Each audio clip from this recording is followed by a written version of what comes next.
With the recent release of the trailer for Godzilla Minus One, I've started thinking a lot about the Heisei Era of Godzilla films, which left a lasting impression on my developmental years, nurturing my passion for film. Spanning from 1984 to 1995, this era holds a special place in my heart for its unique storytelling and captivating visuals. These films struck a balance between spectacle and storytelling, combining jaw-dropping action sequences with thought-provoking narratives that left a lasting impact on audiences. The glimpses provided in the trailer for Godzilla Minus One have already ignited a surge of anticipation within me, and I can only hope that the full movie will capture the same essence that made the Heisei era so impactful.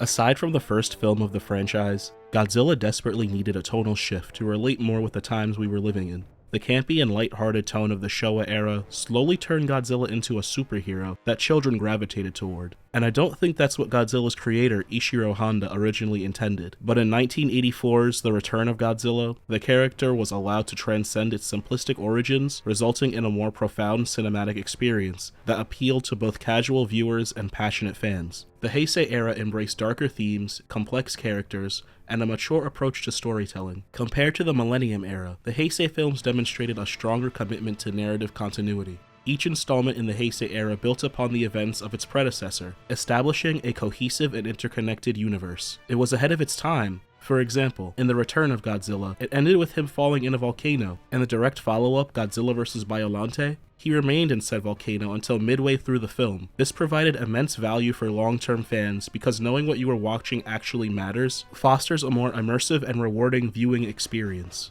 During my childhood, the Heisei era of Godzilla films wielded a profound influence on my imagination and understanding of storytelling. The awe-inspiring visuals, colossal scale, and epic battles captured my young mind, leaving an impressionistic mark on my memory, a massive part of that being the application of practical effects. Unlike the prevailing trend of CGI in today's Godzilla films, the Heisei era breathed life into the monster through the art of suitmation, miniature sets, and pyrotechnics. It was a time when the presence of Godzilla felt real, tangible, and awe-inspiring. As a child, these moments captivated me completely. Witnessing the destruction of cities by what felt like actual monsters, accompanied by iconic scores, left me in a state of sheer wonder. Although I knew they were just movies, I could sense the profound love and care poured into the creation of them, even at such a tender age. These never felt like sets or sound stages. They felt real. Godzilla always felt real.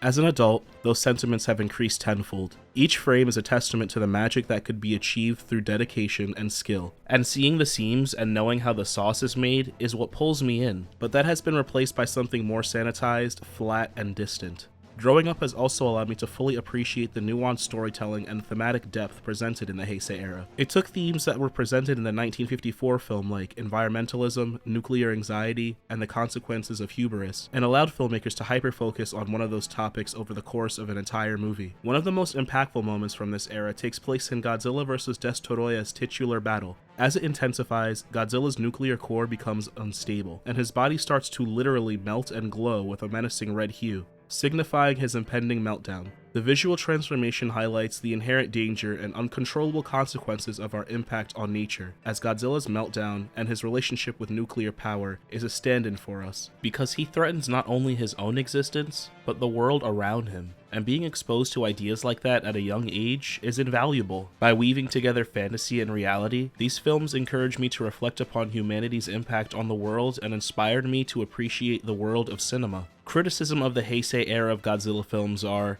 they're cheesy or overly melodramatic. While it is true that the Heisei era embraced a more serious and dark tone, these accusations are pretty reductive. I'm expressing my love for one era of Godzilla in this video, but a part of what's made Godzilla stand the test of time for 69 years is its malleability. Batman and James Bond have similar qualities where the characters have been given license to be silly, but they've also had eras where they return to their dark and serious roots. Sometimes they may go too far and start yelling about the names of mothers or whatever, but the Heisei era strikes a balance that works just fine with me. Besides, if Godzilla was just one thing, its rich catalog of films wouldn't have the depth it has today. The Heisei era provided a platform for self-examination and invited audiences to challenge simplistic notions of good versus evil. It's this thoughtful approach that solidified its place as its most memorable era. Ultimately, the Heisei era of Godzilla films left its mark on my childhood and continue to resonate with me as an adult, forever reminding me of the enduring power of cinema to entertain, enlighten, and inspire. Also, watching things explode is pretty awesome.